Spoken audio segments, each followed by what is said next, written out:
Hello, my name's Glenn Jackson and welcome to our look at the referees out of round 6 of the NRL Telstra Premiership, joined by the referees elite performance manager Tony Archer, looking at all the big decisions over the weekend. Let's take a look.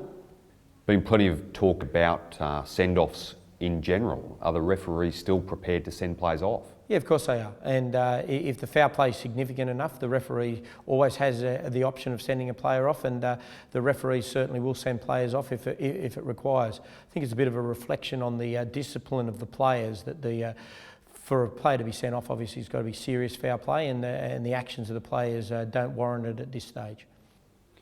Monday night, Michael Morgan, no try due to obstruction. What were your thoughts on that decision? Yeah, it's an unusual one. Ethan Lowe obviously goes through. There's a bit of minor contact with Glenn Stewart initially. Glenn Stewart continues to defend. Morgan comes back on the inside of that play, and at a point just prior to Morgan going past Lowe, there's some initial contact made by Glenn Stewart. It was referred as a no try by the referee.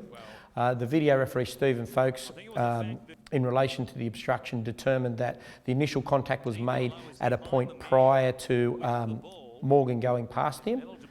When I've assessed it this morning, I'm of the opinion there was sufficient evidence to overturn it, and it should have been overturned to a try.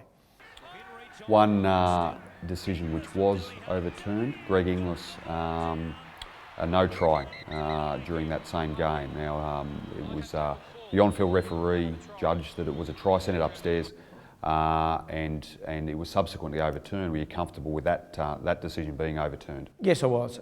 Initially, I think everyone thought that the ball had been grounded correctly, but the referee appropriately reviewed it. There's contact the ball on the foot of a defender of the Cowboys. He loses possession of the ball.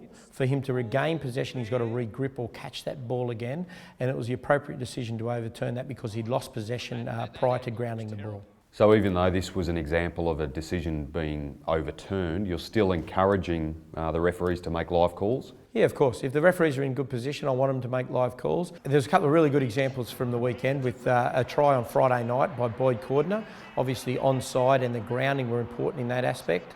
The on-field officials got in good position, could confirm both aspects of that, so there was no need to refer that. And then a try on Saturday night at Penrith by Josh Mansour, where there was no need to check the touching goal line because of the good work of the on-field officials. We've seen a couple of obscure rulings or rules being enforced in recent weeks. One of which was a Cameron Munster try in the Melbourne-Canberra game. Tohu Harris there, he ran back behind where the ball was kicked. Can you just clarify that ruling? Yeah, initially there was a kick by Blake Green from Melbourne, and Harris is in front of Green, so technically he's offside. There's certain ways that you can put yourself back onside. The ball ricocheted off a Canberra player. It wasn't played at. So Harris then returned to the point behind where Blake Green had kicked the ball. That places him onside. At that stage, he's able to become back involved in play legally. He did that. He passed the ball. There's subsequently another kick, and Munster scored the try. Referees gave it as a live decision. It was reviewed by the video referee where he could confirm that Harris had in fact moved back beyond that point, which he did do so it was correct to give the try.